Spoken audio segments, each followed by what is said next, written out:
नारायण नारायण श्री राम शरणम मम। छठा सोपान। रामचरितमानस के उत्तरकांड में गरुड़ जी ने काकभुशुंडी जी से कहा, मानस रोग कहु समझाई। मानस रोगों के विषय में समझाकर कहिए। इसके उत्तर में काकभुशुंडी जी ने मानस रोगों का बड़े विस्तार से वर्णन किया है। रामायण में मन के रोगों का जो निदान और उसकी चिकित्सा पद्धति प्रस्तुत की गई है, उसमें एक क्रम है और उसी क्रम में पिछले प्रवचन में ईर्ष्या पर चर्चा चल रही थी। इसके आगे काकभुशुंडी जी गरुड़ जी से कहते हैं, हर्ष विषाद गरह बहुताई। हर्ष और विषाद मन का एक ऐसा रोग है जिसकी तुलना गोस्वामी जी मानव शरीर में होने वाले एक गले के रोग से करते हैं, जिसे कंठमाला अथवा घेंगा कहते हैं। यह हर्ष और विषाद मानो मन का कंठमाला या घेंगा रोग है। रामायण में जब यह कहा गया है कि हर्ष अर्थात प्रसन्नता में भी मन का रोग है, तो साधारण दृष्टि से यह बात विचित्र सी लगती है। व्यक्ति इसे तो स्वीकार कर लेता है कि काम, क्रोध, लोभ, मोह, मद, ईर्ष्या, मात्सर्य आदि रोग हैं, लेकिन मन में होने वाला हर्ष, प्रसन्नता या खुशी भी रोग है, यह बात साधारण व्यक्ति को समझ में नहीं आती। बहुत हुआ तो व्यक्ति विषाद, दुख, शोक को रोग के रूप में स्वीकार कर सकता है, किंतु हर्ष और प्रसन्नता को कैसे स्वीकार करे? व्यक्ति तो प्रसन्नता चाहता है, उसके प्रति उसके मन में आकर्षण है। मनुष्य विषाद या दुख नहीं चाहता, लेकिन प्रसन्नता तो चाहता ही है। काकभुशुंडी जी कहते हैं कि केवल विषाद ही नहीं, हर्ष भी रोग है। सचमुच यदि गहराई से विचार करके देखें तो यह जीवन का एक महान सत्य है। वैसे तो व्यक्ति हर्ष को अपना मित्र और विषाद को शत्रु मानता है, परंतु ये हर्ष तथा विषाद की वृत्तियाँ परस्पर एक दूसरे से अभिन्न रूप से जुड़ी हुई हैं। व्यक्ति भले ही हर्ष का स्वागत करना चाहता हो, विषाद को दूर भगा देना चाहता हो, परंतु यह संभव नहीं है। एक को चाहने पर, स्वीकार करने पर दूसरे को स्वीकार करना ही पड़ता है। हम जीवन में प्रसन्नता को स्वीकार करें और दुख को स्वीकार न करें, यह संभव ही नहीं है।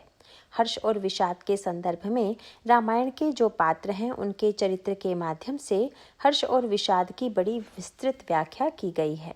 भगवान श्री राम के चरित्र में हर्ष और विषाद का स्वरूप देखें। एक प्रसंग में कहा गया है कि भगवान श्री राम के चरित्र में न तो हर्ष है और न ही विषाद। जिस समय महाराज दशरथ ने श्री राम को राज्य देने का संकल्प किया और गुरुदेव तथा प्रजा के समक्ष अपने संकल्प की घोषणा कर दी, उस समय देवताओं ने उनके संकल्प में विघ्न डालने के लिए सरस्वती को निमंत्रित किया। देवताओं की इस योजना को सुनकर सरस्वती आश्चर्यचकित हो गईं। उन्हें लगा कि क्या अब देवताओं को यही कार्य रह गया है कि वे राम राज्य के संकल्प में बाधा डालें। इनके कहने से यदि मैं राम राज्य में बाधा डालूंगी तो भगवान मुझे न जाने कितना कठोर दंड देंगे। तब देवताओं ने भगवान राम के स्वभाव का स्मरण दिलाते हुए विश्वास दिलाया कि आप डरिए मत, चिंता की कोई बात नहीं है, क्योंकि विस्मय हर्ष रहित रघुराई, तुम जानहु सब राम प्रभाव।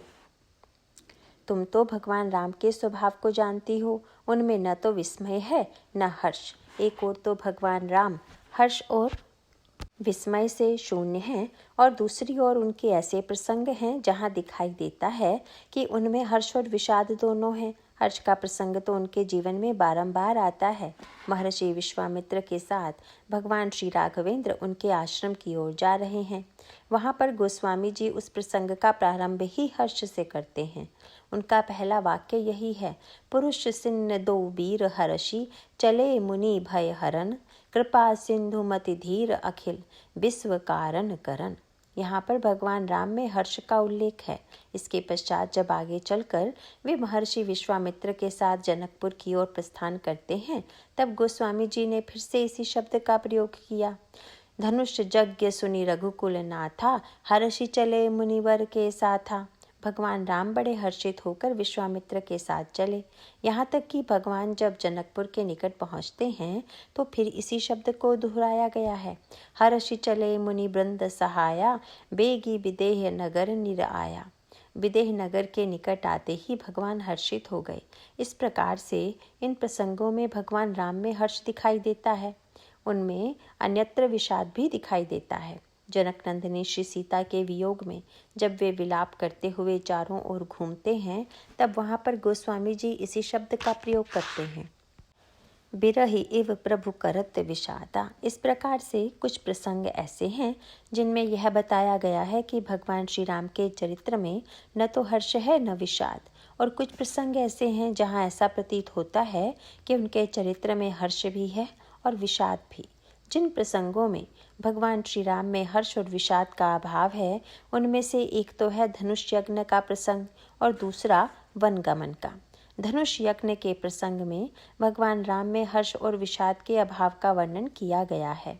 यद्यपि यह बड़ा अटपटा सा प्रतीत होता है। विश्वामित्र के साथ चलते हुए हर्ष, जनकपुर की ओर प्रस्थान करते हुए हर्ष, जनकपुर में प्रविष्ट होते हुए हर्ष, और जब हर्ष की पराकाष्ठा का क्षण आया, धनुर्भंग का क्षण आया, जानकी जी को पाने का क्षण आया, जगत विजेता की ख्याति पाने का क्षण आया, तब अचानक गोस्वामी जी बात बदल देते हैं। वहाँ पर वे लिख सकते थे कि विश्वामित्र जी ने जब धनुष तोड़ने के लिए कहा, तब भगवान हर्षित होकर गुरुदेव की आज्ञा का पालन करने के लिए धनुष की ओर बढ़े। किंतु वे लिखते हैं कि गोस्वामी जी ने जब भगवान राम से कहा, उठहु राम भंजहु भव चापा, मेटहु तात जनक परितापा, और उसके बाद कहते हैं, सुनि गुरु वचन चरण सिरु नावा, हर्षु विषादु न कछु उर आवा। भगवान राम जब धनुष की ओर चले तो उनके मन में न तो हर्ष था और न विषाद ही। वैसे तो यह विशेष रूप से सर्वोत्कृष्ट हर्ष का प्रसंग है।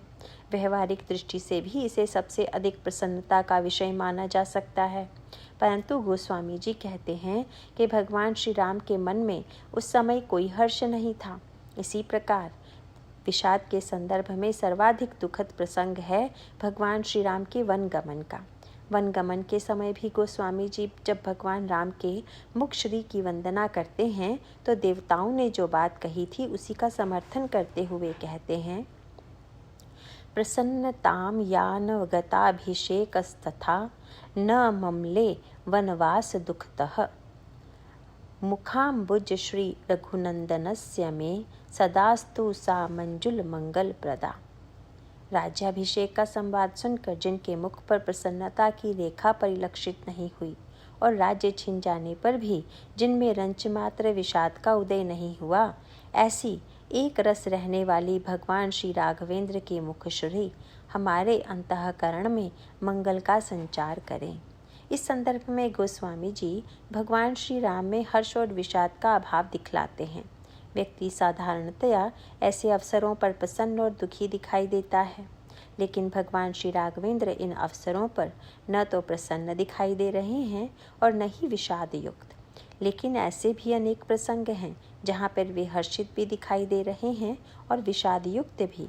साधारण दृष्टि से देखने पर भगवान राम के चरित्र में यह एक विचित्र सा विरोधाभास दिखाई देता है, किंतु इसके पीछे जो तात्पर्य है उसे मैं थोड़ा स्पष्ट करना चाहूँगा। एक ओर तो भगवान श्री राम स्वयं ईश्वर हैं और दूसरी ओर मनुष्य के रूप में अवतरित होकर नर लीला कर रहे हैं। वे अपनी इस लीला में एक मनुष्य के समान अपूर्णता का अभिनय करते हैं, परंतु बीच बीच में वे अपना ईश्वरत्व भी प्रकट कर देते हैं। ये दोनों बातें परस्पर विरोधी और विचित्र सी प्रतीत होती हैं। इसीलिए अवतार के आचरण को समझने में बड़ी कठिनाई होती है। आज भी अवतारवाद को लेकर अनेक लोगों के मन में संशयात्मक प्रश्न उठते रहते हैं, और जिनके मन में अवतारवाद के प्रति श्रद्धा नहीं है, उन्हें वे नासमझ या नास्तिक मानते हैं। लेकिन अवतारवाद का सिद्धांत इतना जटिल है कि आप चाहे रामायण पढ़ें या श्रीमद् भागवत, इस अवतारवाद को लेकर साधारण व्यक्तियों में संशय बना रहे तो इसमें तो कोई आश्चर्य ही नहीं है।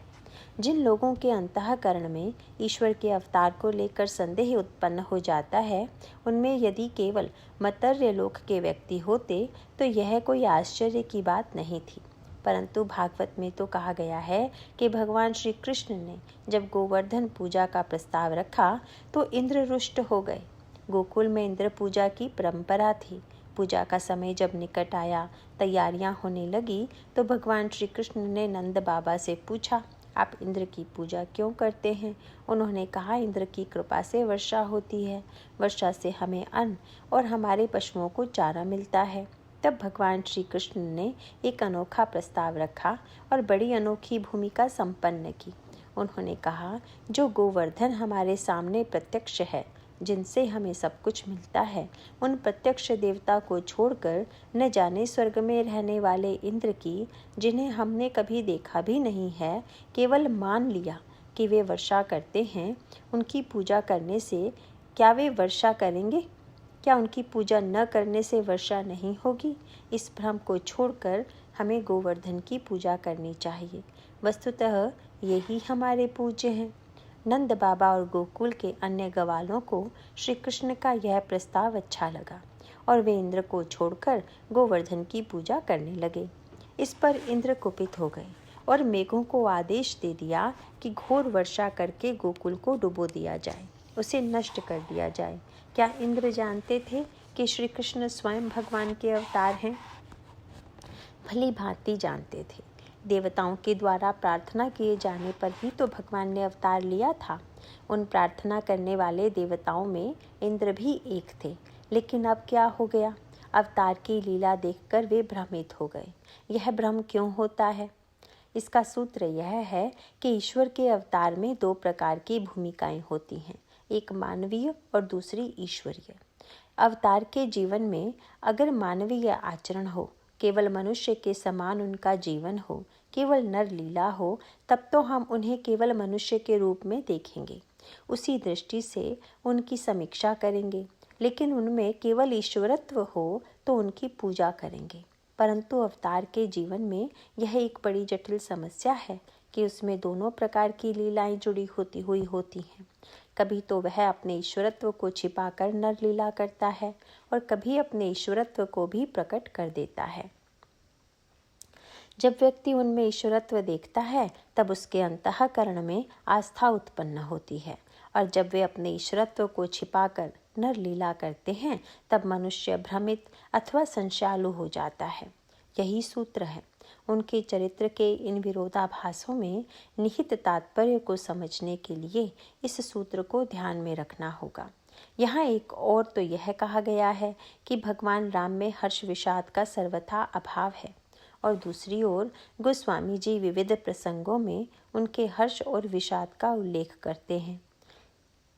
कथा रामायण की हो या श्रीमद् भागवत की, सूत्र वही है। इंद्र की तो बात ही छोड़िए, वे तो भोग और श्रृंगार रस में आसक्त हैं, परंतु ब्रह्मा तो बुद्धि के देवता हैं। वे स्वयं अवतारवाद के प्रवर्तक, प्रसाधक और प्रचारक हैं। वे ब्रह्मा भी जब स्वयं देखते हैं कि श्री कृष्ण बाल ग्वालों का झूठा छीन कर खा रहे हैं तो भ्रमित हो जाते हैं, और वे सचमुच ही ईश्वर हैं या कोई साधारण ग्वाल बाल हैं। तब जैसे इंद्र ने वर्षा के माध्यम से उनकी परीक्षा ली थी, उसी प्रकार ब्रह्मा जी ने भी श्री कृष्ण के सखा ग्वाल बालों तथा उनके बछड़ों को चुराकर परीक्षा ली। परीक्षा में जब श्री कृष्ण का ईश्वरत्व प्रकट हुआ तब इंद्र और ब्रह्मा के अंतःकरण की श्रद्धा लौटी, अन्यथा उनमें संशय बना ही रहता। यही कथा रामचरितमानस में भी है। भगवान राम के अवतार में जिन लोगों को संदेह हुआ वे कोई साधारण लोग नहीं हैं। सती जी स्वयं भगवान शंकर की पत्नी हैं। शंकर जी राम कथा के सबसे बड़े व्याख्याता हैं, लेकिन सती के अंतःकरण में इतना संशय है कि भगवान शंकर के कहने पर भी उनका समाधान नहीं हुआ। इससे भी बढ़कर आश्चर्य की बात तो यह है कि गरुड़ जी तो साक्षात विष्णु के वाहन और श्री राम स्वयं भगवान के अवतार हैं। अब अन्य किसी को तो भ्रम हो तो हो, परंतु निरंतर भगवान को धारण करने वाले गरुड़ जी के मन में तो संशय उत्पन्न होना ही नहीं चाहिए। लेकिन हो गया।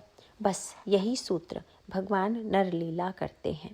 यह लीला शब्द बड़ा ही जटिल है, इसे समझ पाना अत्यंत कठिन है। इसका सामंजस्य क्या है? वास्तव में तत्वतः भगवान में न तो हर्ष है और न विषाद, परंतु जब वे लीला करते हैं तो उनके चरित्र में हर्ष भी दिखाई देता है और विषाद भी। तात्पर्य यह है कि लीला का हर्ष विषाद वास्तव में न तो हर्ष है न विषाद। जैसे एक अभिनेता रंगमंच पर अभिनय करता है। नाटक में एक व्यक्ति राजा बना हुआ है और अचानक रंगमंच में आकर कोई सूचना देता है, महाराज आपकी रानी को पुत्र हुआ है, तो आप देखेंगे कि उसके मुखमंडल पर प्रसन्नता की लहर खेल उठती है। सुनकर वह आनंद से दान देने लगता है। इसी प्रकार रंगमंच पर कोई दुखद घटना होती है और उस दुखद घटना से अभिनेता विषाद करता हुआ दिखाई देता है, लेकिन वास्तव में उस अभिनेता के अंतःकरण में न तो कोई हर्ष होता है और न विषाद। वह तो उसका शुद्ध अभिनय या लौकिक भावाभिव्यक्ति मात्र है जो उपदेश मूलक होती है। इस नरनाट्य का अभिप्राय क्या है? एक ओर तो मनुष्य का जीवन और उसकी समस्याएं हैं और दूसरी ओर ईश्वर समस्याओं से सर्वथा मुक्त है। परंतु अवतार की लीला यह समन्वय सेतु है जहाँ दोनों का सामंजस्य है। अवतार एक ओर तो मनुष्य की भांति समस्याओं से ग्रस्त दिखाई देता है और दूसरी ओर वह समस्याओं से सर्वथा मुक्त ईश्वर है।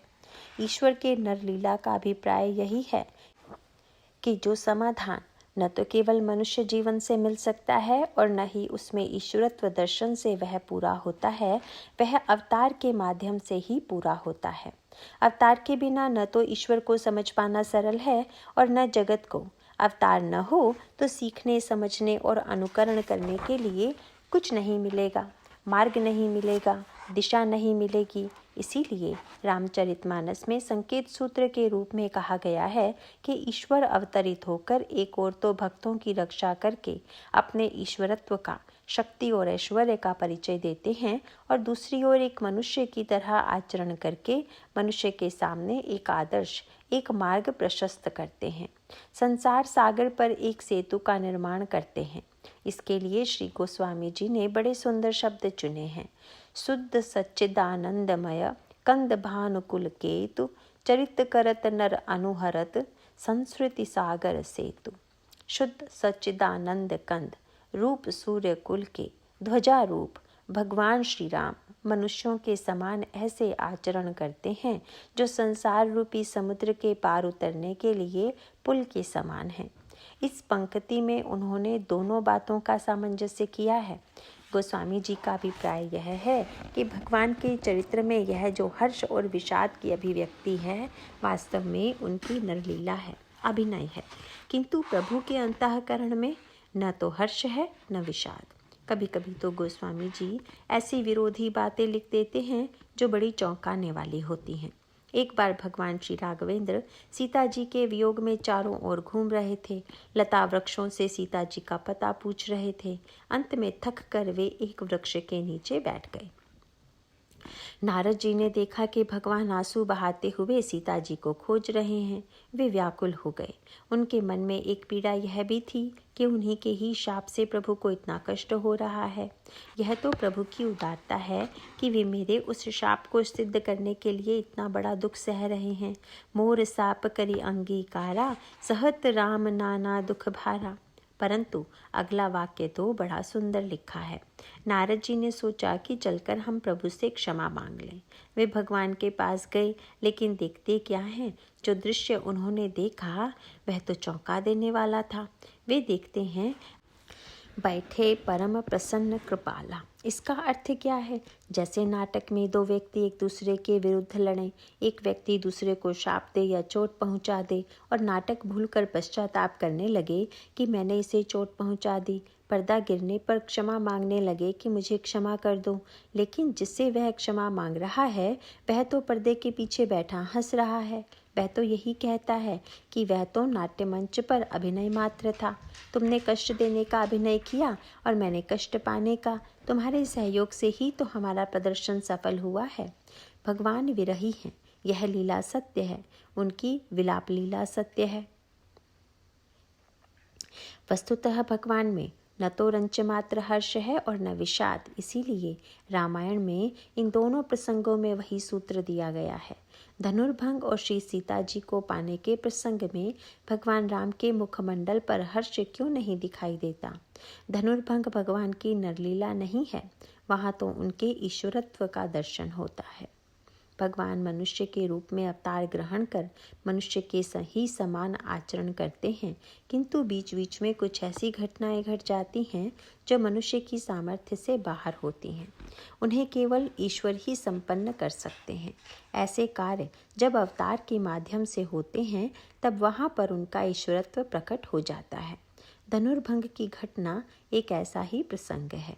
वहाँ पर यह प्रसंग इसलिए उपस्थित हुआ कि जनक जी मूलतः वेदांती हैं। उनकी आस्था सगुण साकार पर नहीं बल्कि निर्गुण निराकार पर है। भगवान उनके सामने साकार तत्व को प्रकट कर उनके अंतर में निहित ज्ञान के साथ भक्ति का संचार करना चाहते हैं। इसीलिए यह अनोखी लीला भगवान के रूप में प्रस्तुत करते हैं। यहाँ पर भगवान अपने ईश्वरत्व का परिचय न दें तो इसका अभिप्राय यह होगा कि जनक के अंतःकरण में श्री राम के प्रति आकर्षण होगा भी तो एक व्यक्ति के रूप में होगा, ईश्वर के रूप में नहीं। जनक जी की कसौटी क्या है? जो शंकर के धनुष को तोड़ दे वही सीता जी को प्राप्त करने का अधिकारी है। ऐसी स्थिति में भगवान राम प्रसन्न होकर क्यों नहीं उठे? इसका तात्पर्य यह है कि जनक जी के वेदांत की दृष्टि से ईश्वर में न तो हर्ष है न विषाद। भगवान जिस समय उनकी कसौटी पर अपने ईश्वरत्व को प्रकट करते हैं उस समय वे ठीक वेदांत के ईश्वर की भूमिका में हर्ष और विषाद से रहित हैं। दूसरा प्रसंग श्री सीता जी की प्राप्ति का है। अगर कोई भगवान से पूछे कि इतनी बड़ी प्रसन्नता के अवसर पर जब श्री सीता जी को वे पाने जा रहे हैं तो उनके मन में प्रसन्नता क्यों नहीं हो रही है? इसके उत्तर में भगवान राम यही कहेंगे कि यदि पाना होता तब तो प्रसन्नता होती। जो नित्य मिली हुई हैं, मुझसे सदा अभिन्न है, उसे पाने की बात तो सर्वथा दूसरों की प्रतीति मात्र है। दूसरों को लग रहा है कि सीता जी मुझसे अलग हैं, दूर हैं, धनुष तोड़ने पर मैं उन्हें पा जाऊंगा। सीता जी के हरण के प्रसंग में भी एक ओर तो भगवान श्री राम श्री सीता जी के वियोग में विलाप कर रहे हैं और दूसरी ओर वे स्वयं उन्हें छिपाए हुए हैं। वस्तुतः श्री सीता जी का हरण तो हुआ ही नहीं है। व्यक्ति को हर्ष क्यों होता है? जब हम अपने अभीष्ट को पाते हैं तो हर्ष होता है और खोते हैं तो विषाद। परंतु प्रिय वस्तु को पाने के बाद समस्या क्या है? संसार में जितनी भी प्रिय वस्तुएं हैं उनमें से कोई भी नित्य नहीं है, सब खिसक जाने वाली हैं। इसी को संसार कहते हैं। संस्मरणम संसार, अर्थात जो सरक रहा है, जिसे पकड़े न रखा जा सके, वही संसार है। जब किसी वस्तु को पाकर हमें प्रसन्नता होती है तो साथ ही साथ यह भी इच्छा होती है कि यह वस्तु सदा हमारे पास ही रहे। हमें धन की इच्छा हो और हम धन पा लें तो हमारी यह भी इच्छा होती है कि धन सदा हमारे पास रहे, यौवन सदा एक रस बना रहे, पद बना रहे। जिन जिन वस्तुओं को पाकर व्यक्ति प्रसन्न होता है वे सारी वस्तुएं ऐसी हैं जो एक न एक दिन खिसक जाएंगी। ऐसी स्थिति में स्वाभाविक रूप से जब व्यक्ति हर्ष को स्वीकार करता है तभी विषाद की भूमिका भी बन जाती है। जिस वस्तु को पाकर हम प्रसन्न होते हैं उसका खो जाना तो अनिवार्य है और खो जाने पर दुख होना ही है। इसीलिए हर्ष के बाद विषाद एक अनिवार्य क्रम है। ये दोनों एक दूसरे से जुड़े हुए हैं, अभिन्न हैं। किंतु भगवान राम के जीवन में यह जो हर्ष विषाद है इसमें संकेत क्या है? धनुष यज्ञ में दिखाई दे रहा है कि भगवान राम ने पाया और दंडकारण्य में दिखाई दे रहा है कि उन्होंने खोया। यह जो भगवान राम का पाना और खोना है, इसे यदि हम मनुष्य के संदर्भ में देखें तो इसकी व्याख्या बदल जाएगी। परंतु ईश्वर के अवतार का जो मूल तत्व है उसे दृष्टि में रखकर विचार करें तो उसका अभिप्राय यह है कि न तो सीता जी उन्हें मिली और न खोई, क्योंकि सीता जी और श्री राम कोई दो व्यक्ति तो हैं नहीं, वे तो एक हैं। गिरा अरथ जल बीच सम, कहियत भिन्न न भिन्न, बंदौ सीता राम पद जिन्हि परम प्रिय खिन। जो वाणी और उसके अर्थ के समान और जल तथा उसकी तरंग के समान कहने में तो अलग अलग हैं परंतु भिन्न नहीं हैं, वैसे ही अभिन्न श्री सीता राम के उन पद कमलों की मैं वंदना करता हूँ जिन्हें दीन दुखी परम प्रिय हैं। अब जो वस्तु नित्य तथा नित्य संयुक्त है वह तो कभी खो ही नहीं सकती, तब भला उसमें पाने का हर्ष और खोने का विषाद कहाँ? भगवान राम ने वन जाते समय जानकी जी से कहा कि अयोध्या में रहें और मैं स्वयं वन चला जाऊंगा। सीता जी ने कहा, यदि ऐसा संभव हो तो अवश्य मुझे छोड़कर चले जाइए। प्रभु बोले, संभव क्यों नहीं है। जानकी जी ने भगवान राम से अपने तात्विक संबंध की ओर संकेत करते हुए कहा, प्रभा जाई कहाँ भानु बिहाई, कहाँ चंद्रिका चंदु तजी जाई। जैसे सूर्य अपनी प्रभा से अथवा चंद्रमा अपनी चंद्रिका से अगर यह कहे कि वह उससे अलग हो जाए, तो क्या यह संभव है? क्या सूर्य को छोड़कर उसकी प्रभा अथवा चंद्रमा को छोड़कर चंद्रिका की अपनी कोई अलग सत्ता है? श्री सीता जी भगवान से कहती हैं कि इसी प्रकार वे भी प्रभु से अभिन्न हैं। उन दोनों का अलग अस्तित्व संभव नहीं है। अतः यहाँ न तो पाना है और न ही खोना है। पाना खोना कुछ नहीं, ज्यों का त्यों भरपूर। बालकांड में श्री सीता जी को पाना और दंडकारण्य में खोना भी केवल भौतिक दृष्टि से दिखाई दे रहा है। इसीलिए गोस्वामी जी सीता हरण के प्रसंग में भगवान राम के विरह का वर्णन करते हुए एक शब्द जोड़ देते हैं। भगवान राम श्री सीता जी के वियोग में बड़े दुखी हैं। उनकी आंखों में आंसू हैं। किसी ने गोस्वामी जी से पूछ दिया कि आप इन्हें ईश्वर बता रहे थे, क्या आपके ईश्वर ऐसे हैं? बिरही इव प्रभु करत विषादा। वस्तुतः यह विषाद भगवान राम में नहीं है। वे तो अभिनय दिखा रहे हैं कि संसारी व्यक्ति विषाद में किस तरह रोता है। इसके पीछे उद्देश्य क्या है? उनमें स्वयं के तो हर विरह विषाद ही नहीं है, तो फिर संसारी व्यक्ति के विषाद का अभिनय करके दिखाने का क्या अभिप्राय है? भगवान शंकर ने पार्वती जी का ध्यान इसी ओर आकृष्ट किया। उन्होंने कहा, हे पार्वती, ईश्वर में न तो योग है और न वियोग। कबहू जोग वियोग न जाके, देखा प्रगट बिरह दुख ताके।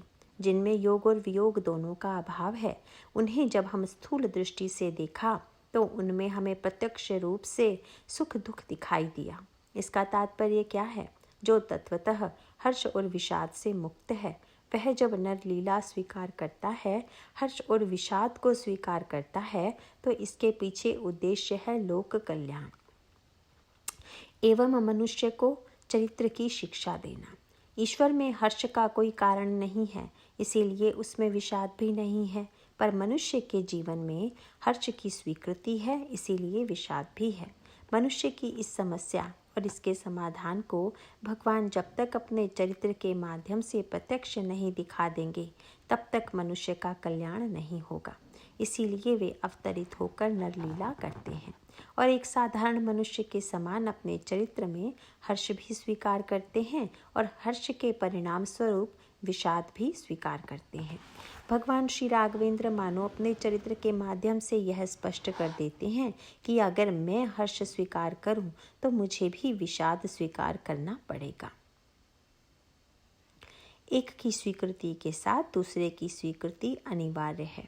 भगवान अपने नरनाट्य के माध्यम से इस सत्य को हमारे सामने रख देते हैं कि किस परिस्थिति में हमारे अंतःकरण में हर्ष होता है और किस परिस्थिति में विषाद। दोनों किस तरह से एक दूसरे से जुड़े हुए अभिन्न हैं। यह जो हर्ष और विषाद के विविध पक्ष भगवान राम के चरित्र में दिखाई देते हैं, उसके लिए एक सूत्र मैं आपके सामने रख दूं। यहाँ पर काकभुशुंडी जी ने हर्ष और विषाद दोनों को रोग बताया है। इसका अभिप्राय यह है कि यदि हमारे जीवन में हर्ष है तो भी हम अस्वस्थ हैं और विषाद है तो भी। पुराणों में आतापी और वातापी की जो कथा है, उसमें हर्ष और विषाद की सर्वश्रेष्ठ व्याख्या हुई है। यह किस प्रकार से मनुष्य के जीवन में आता है और उसे नष्ट कर देता है, इसका सबसे सुंदर संकेत इस गाथा में है। मानस में अनेक महापुरुषों की गाथाएं हैं, किंतु उनमें से महर्षि अगस्त्य का स्थान बड़ा विलक्षण है। अनेक दृष्टियों से उनका चरित्र अद्वितीय है। हम सबके मन में उठने वाली समस्याओं में से बहुतों का समाधान सांकेतिक भाषा में अगस्त्य जी के चरित्र के माध्यम से पुराणों तथा मानस में दिया गया है।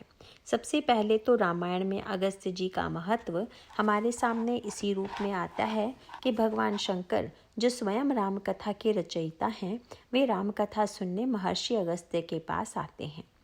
रामायण के प्रारंभ में ही ऐसा वर्णन आता है, एक बार त्रेता जुग माही, संभु गए कुंभज ऋषि पाही। आप देखेंगे कि अगस्त्य जी के जीवन में 3 प्रकार की समस्याएं आती हैं। महर्षि अगस्त्य अपने चरित्र के माध्यम से उन तीनों प्रकार की समस्याओं का समाधान प्रस्तुत करते हैं। उनके सामने एक समस्या तो समुद्र के द्वारा उत्पन्न की गई। समुद्र बहुत गहरा है, गहराई भी कभी कभी समस्या बन जाती है। समुद्र की गहराई एक समस्या है। इस समुद्र की गहराई से जो संकट उत्पन्न हुआ, इसका भी समाधान अगस्त्य जी के द्वारा दिया गया।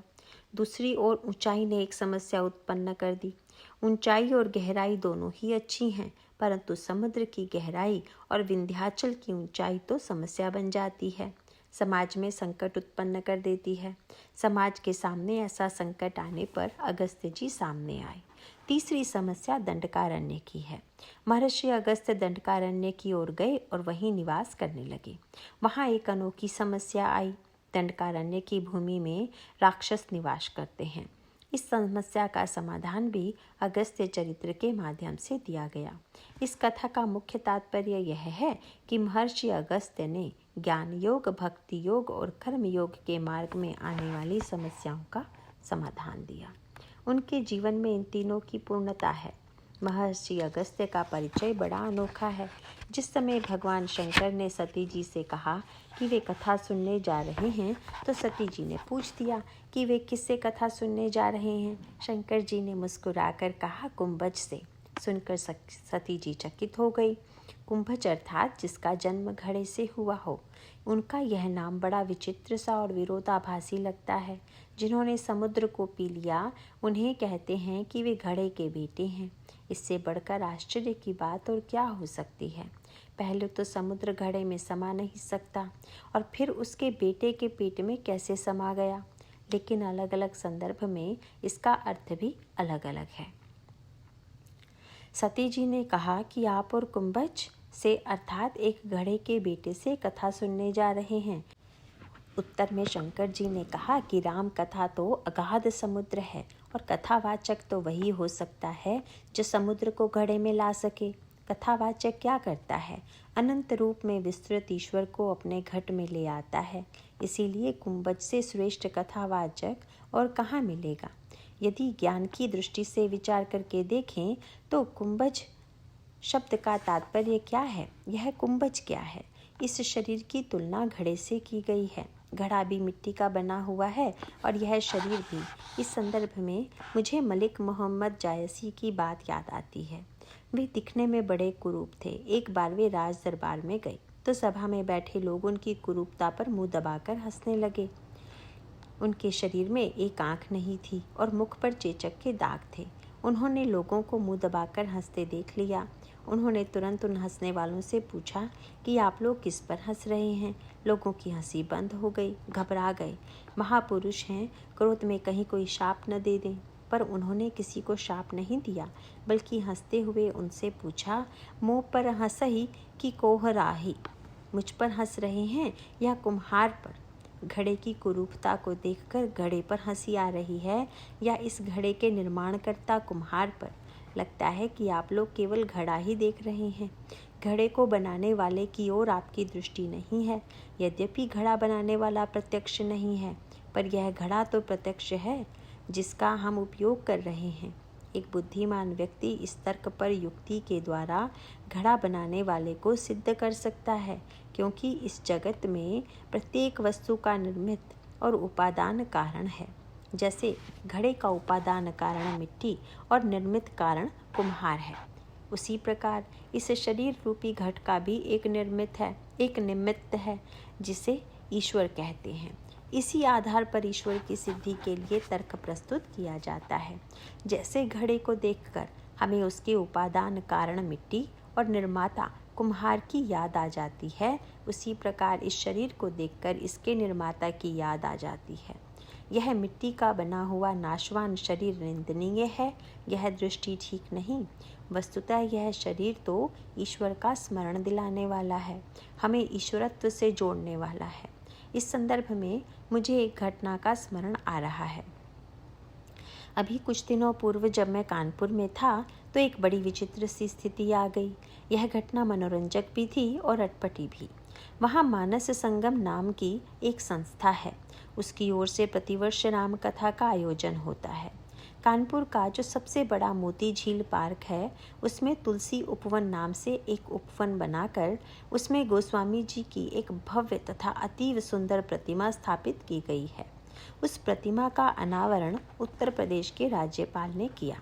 उसके बाद भाषण देते हुए उन्होंने एक विचित्र सा प्रश्न सामने रखा। उनका प्रश्न था कि तुलसी की दृष्टि वेदांतियों के समान शुष्क नहीं है। वे इस लोक को भी महत्व देते हैं, इस लोक में उनकी आस्था है। ऐसी स्थिति में रामचरितमानस में जो यह पंक्ति आती है, क्षितिजल पावक गगन समीरा, पंचरचित अति अधम शरीरा, क्या गोस्वामी जी ऐसा वाक्य लिख सकते हैं? आगे उन्होंने अपनी सूझबूझ का परिचय देते हुए कहा कि अवश्य ही गोस्वामी जी ने पंचरचित अति अगम शरीरा लिखा होगा, जिसे बाद में प्रतिलिपि करने वालों ने भूल से अधम शरीरा लिख दिया है। यह कहते हुए उन्होंने मेरी ओर भी देखा, मानो वे कहना चाह रहे हैं कि यह समाधान कैसा है। यह तो कोई खंडन मंडन का मंच था नहीं। मुझे आश्चर्य हुआ कि यह समीकरण उन्होंने किस तरह से करने की चेष्टा की। रामायण में सचमुच ही इस प्रश्न पर बड़ी गंभीरता से विचार किया गया है कि शरीर प्रशंसा का पात्र है या निंदा का। हमारे संत कबीर ने और स्वामी तुलसीदास जी ने भी शरीर की प्रशंसा की है, लेकिन कब? जहाँ पर शरीर की प्रशंसा की गई है वहाँ पर उनका संदर्भ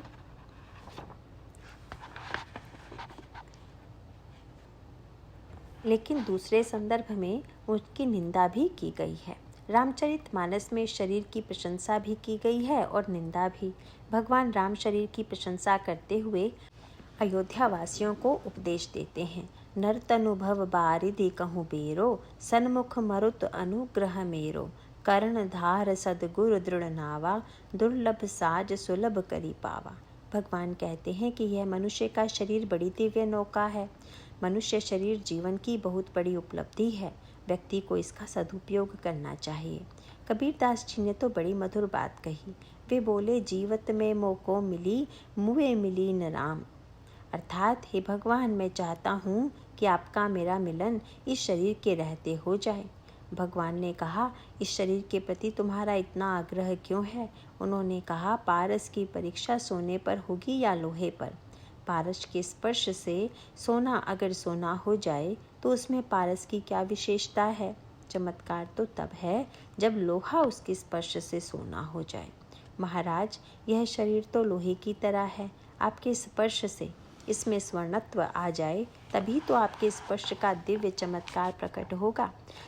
जब यह लोहा ही नहीं रह जाएगा तब पारस की महिमा क्या रह जाएगी?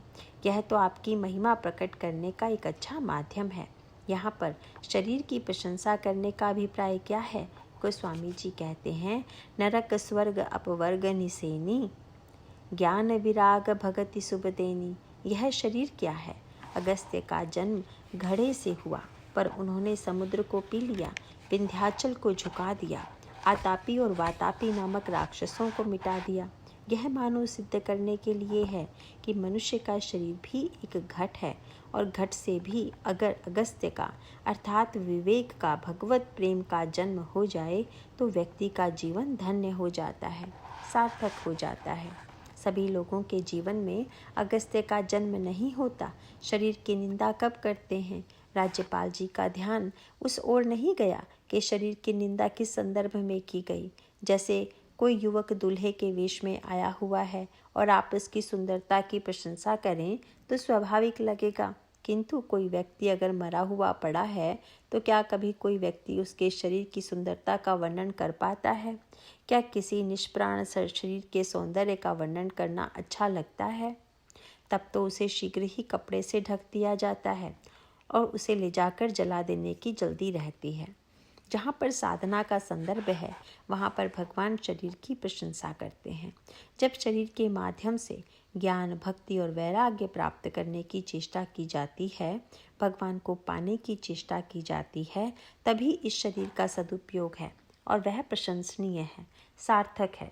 परंतु इसके विपरीत यदि मनुष्य शरीर को केवल भोग का साधन बना लें और अंततः मृत्यु का ग्रास बन जाए तो यह शरीर का दुरुपयोग है और ऐसा करना निंदनीय है। भगवान राम शरीर की निंदा कब करते हैं? बाली का मृत शरीर पड़ा हुआ है और तारा विलाप कर रही है। उसके अंतःकरण में दुसह दुख हो रहा है। भगवान उस समय तारा से पूछते हैं कि वह किसके लिए इतना रो रही है। उसने कहा कि अपने पति बाली के लिए। प्रभु बोले, यह बाली कौन है, शरीर या आत्मा? अगर तुम्हारा पति आत्मा है तो विश्वास रखो कि तुम्हारा पति अब इतनी ऊंची स्थिति में पहुंच चुका है कि उससे श्रेष्ठतम स्थिति नहीं हो सकती। वह नित्य है। और अगर तुम्हारे अंतःकरण में यह बात हो कि यह शरीर जो तुम्हारे सामने पड़ा हुआ है यही तुम्हारा पति है, तो इसे ले जाकर अपने पास रख लो। अभिप्राय यह है कि शरीर जब तक आत्म तत्व से, प्राण से जुड़ा हुआ है तभी तक वह पवित्र है, धन्य है और प्रशंसनीय है। लेकिन ज्यों ही वह आत्म तत्व से अलग हो जाता है त्यों ही घृणा व निंदा का पात्र और जलाने योग्य हो जाता है। इस संदर्भ में अगस्त्य जी को कुंभज से घटज कहने का अभिप्राय यही है कि शरीर घट है और जब इस घट से अगस्त्य अर्थात विवेक का जन्म होता है तब यह घट भी प्रशंसनीय हो जाता है। किंतु जिस घट में विवेक का जन्म नहीं हुआ, आत्म अनात्म तत्व का विचार उत्पन्न नहीं हुआ, वह घट व्यर्थ है, निंदनीय है।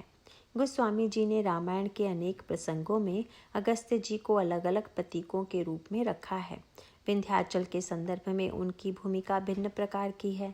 कहा जाता है कि एक बार समाज के सामने एक विचित्र समस्या आ गई। विंध्याचल ने कहीं से सुना कि सूर्य हिमालय की परिक्रमा करता है। तब उसने सूर्य के पास प्रस्ताव भेजा कि मैं क्या हिमालय से कम हूँ, तो मेरी परिक्रमा क्यों नहीं करते? यह भी एक समस्या है। सूर्य तो आकाश में है और सबको प्रकाश दे ही रहा है। ऐसा तो नहीं है कि केवल हिमालय को प्रकाश दे रहा है और विंध्याचल को नहीं। लेकिन विंध्याचल की समस्या कुछ और है। यह ज्ञान की समस्या है। ज्ञान पाना और ज्ञानी कहलाना, इन दोनों में बड़ा अंतर है। ज्ञान पाने की इच्छा तो महान है, पर ज्ञानी कहलाने की इच्छा, अधिकांश लोग ऐसे ही होते हैं जिन्हें ज्ञान की उपलब्धि में उतना आनंद नहीं आता जितना ज्ञानी कहलाने में आता है। सूर्य ज्ञान का, प्रकाश का प्रतीक है और वह प्रकाश विंध्याचल को भी प्राप्त है, पर उसमें एक सात्विक अभिमान का उदय हो जाता है। ज्ञान के साथ यह समस्या जुड़ी हुई है। ज्ञान का सर्वोत्कृष्ट लक्षण है ज्ञान मान जहाँ एक नाहि, जहाँ ज्ञानी मिट जाए और केवल ज्ञान रह जाए। ज्ञाता ज्ञान ज्ञानी का भेद मिटे बिना कोई ज्ञानी नहीं हो सकता। जब केवल शुद्ध ज्ञान शेष रह जाए, ज्ञानी की सत्ता पूरी तरह समाप्त हो जाए, तभी वह सच्चा ज्ञान है। लेकिन विंध्याचल में अभिमान है, उसमें अनेक सद्गुण हैं, वह परोपकारी है, उसमें ऊपर उठने की शक्ति है। वह सूर्य से कहता है कि वह उसकी परिक्रमा करे, लोग भी देखें कि वह कितना महान है। सूर्य ने उसका यह प्रस्ताव अस्वीकार कर दिया और तब विंध्याचल ऊपर उठने लगा। क्यों? बड़ी विचित्र बात है। वैसे तो ऊपर उठना अच्छी बात है, परंतु यहाँ विंध्याचल का ऊपर उठना एक समस्या उत्पन्न कर देता है। वह ऊपर उठकर सूर्य का मार्ग अवरुद्ध कर देना चाहता है, संसार में अंधेरा फैला देना चाहता है।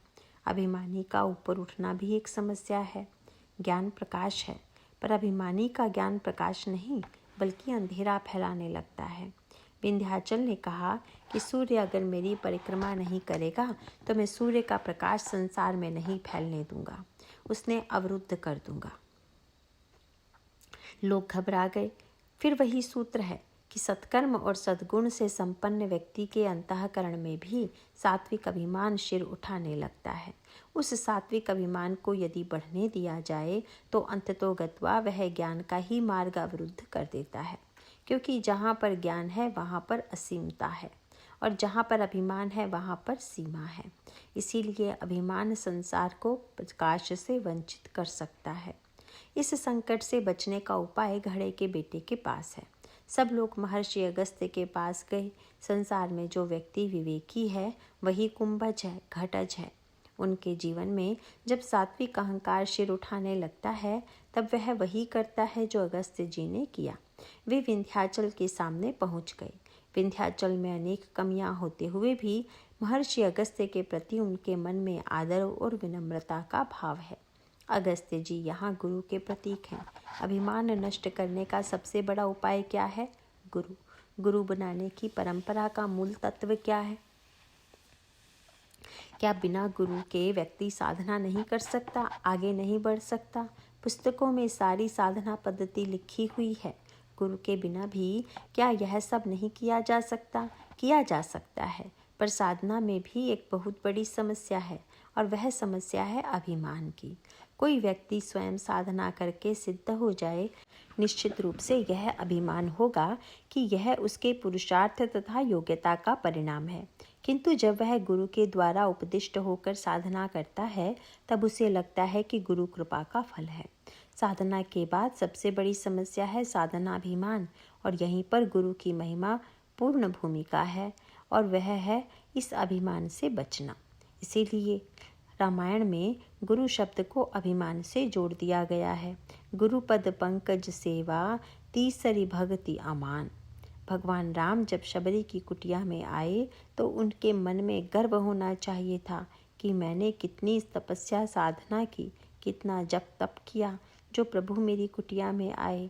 पर उसके मन में ऐसा विचार नहीं आया, वह विनम्रता से झुक गई। गोस्वामी जी ने कहा, सबरी देखी राम गृह आए, मुनि के वचन समुझ जिय भाए। शबरी सोचने लगी कि प्रभु दीनहीन नारी की कुटिया में कैसे आ गए, मुझ में तो कोई साधना नहीं है, अवश्य ही यह गुरु के आशीर्वाद का फल है। मतंग जी ने आशीर्वाद दिया था कि तुम्हें भगवान मिलेंगे। उनका आशीर्वाद कैसे झूठा हो सकता था? गुरु की कृपा से ही भगवान मेरी कुटिया में आए हैं। इस प्रकार अपने पुरुषार्थ और योग्यता से भगवान को पाने का अभिमान न होकर गुरु की कृपा से पाने की विनम्रता की वृत्ति का उदय होता है। विंध्याचल के साथ भी यही हुआ। वह ऊपर की ओर उठता जा रहा था, परंतु जो ही अगस्त्य जी को देखा तो झुक गया। विनम्रता और निराभिमानिता आ गई। उसने अगस्त्य जी के चरणों में प्रणाम करके पूछा, गुरुदेव मेरे लिए क्या आज्ञा है? महर्षि ने मुस्कुराते हुए कहा, जब तक मैं लौट कर न आऊं तुम ऐसे ही पड़े रहो। यह कहकर वे दक्षिण की ओर चले गए। कहते हैं कि इसके बाद अगस्त्य जी जो गए सो लौट कर ही नहीं आए, और विंध्याचल आज भी वैसे ही दंडवत पड़ा हुआ है। अगस्त्य जी पहले उत्तर भारत में रहते थे, बाद में संसार के कल्याण के लिए वे दक्षिण भारत चले गए और लौट कर नहीं आए। लगता है कि विंध्याचल के साथ बड़ा छल हुआ, अन्याय हुआ। बेचारा ऊपर उठ रहा था और अगस्त्य जी ने उसे रोक दिया। पर यह बात नहीं है। गुरु की भूमिका बड़ी जटिल है। कभी ऐसा भी लग सकता है कि श्रद्धावान शिष्य के प्रति अन्याय हुआ, पर गुरु की भूमिका तो सदा शिष्य के हित में होती है। भले ही वह तात्कालिक दृष्टि से अहितकर प्रतीत हो, परंतु उसका दूरगामी परिणाम सदा हितप्रद होता है। विंध्याचल ने जब ज्ञान के स्थान पर ज्ञानाभिमान को पालना चाहा, तो संत के संग से उसमें विराम लगा। संत की बात मानकर विनम्र हो जाने पर उनमें समर्पण की वृत्ति आई, और तब उस विनम्रता तथा समर्पण का उसे क्या फल मिला? भगवान राघवेंद्र अयोध्या से जब वन की ओर चले तो उन्होंने महर्षि वाल्मीकि से पूछा कि महाराज मैं कहाँ रहूं? महर्षि बोले, राम तुम चित्रकूट में निवास करो। यह चित्रकूट विंध्याचल की एक शाखा है। गोस्वामी जी ने वहाँ पर बड़ा सुंदर शब्द कहा है, चलहु सफल श्रम सब कर करहु, राम देहु गौरव गिरि परहु। बेचारा यह विंध्याचल गौरव पाने के लिए बड़ा व्यग्र था, और गौरव पाने हेतु इतना ऊपर उठ रहा था। तब उसे उस गौरव से वंचित कर दिया गया, परंतु उसके साथ अन्याय नहीं हुआ। यही कुंभज या विवेक की महत्ता है। विंध्याचल सूर्य के द्वारा परिक्रमा किए जाने पर भी उतना धन्य नहीं होता जितना वह संत के चरणों में पड़े रहने से हुआ। भगवान जब वन में थे तब उन्होंने इसी विंध्याचल की चित्रकूट नामक एक शाखा में निवास किया, और वहाँ की परिक्रमा का बड़ा महत्व है, क्योंकि भगवान राम जब वहाँ पहुँचे तो सबसे पहले उन्होंने चित्रकूट की परिक्रमा की। इसका तात्पर्य क्या है? मानो भगवान ने विंध्याचल से कहा कि कहीं तुम यह न समझ लेना कि संत के सामने झुकने से नुकसान होता है। तुम तो केवल एक सूर्य की परिक्रमा कराने को व्यग्र थे, पर महात्मा के सामने झुके तो सूर्य क्या, कोटि सूर्य जिनमें निवास करते हैं वे स्वयं तुम्हारी परिक्रमा कर रहे हैं। अभिप्राय यह है कि सही अर्थों में ऊंचाई तो ईश्वर की प्राप्ति में है। केवल चारों ओर प्रभामंडल खींचकर स्वयं को ज्ञानी के रूप में प्रदर्शित करने में कोई लाभ नहीं है। इस तरह अगस्त्य जी विंध्याचल की वृत्ति को मोड़ देते हैं। वह ईश्वर को पाकर धन्य हो जाता है। यह अगस्त्य जी का ज्ञान योग है। इसके बाद जब दूसरी समस्या कर्मयोग की है। महर्षि अगस्त्य जब दक्षिण भारत में पहुंचे तो वहां पर एक बड़ा संकट फैला हुआ था। दंडकारण्य में न जाने कितने ऋषि मुनि थे, पर उनकी संख्या नित्य कम होती जा रही थी, जिस कारण किसी को समझ में नहीं आ रहा था। अगस्त्य जी ने उस समस्या का समाधान किया। दंडकारण्य में 2 दैत्य रहते थे। वे दोनों सगे भाई थे। एक का नाम था आतापी और दूसरे का वातापी। वे दोनों प्रतिदिन एक महात्मा के घर जाकर निमंत्रण देकर कहते कि महाराज, आज आप भिक्षा ग्रहण करने के लिए हमारे घर पधारें। महात्मा बड़े सरल भाव से स्वीकार कर लेते थे। इधर आतापी अपने भाई वातापी को मारकर पकाता था और उसे ऐसा रूप दे देता था कि वह शाकाहारी व्यंजन और फलाहार जैसा लगने लगता था।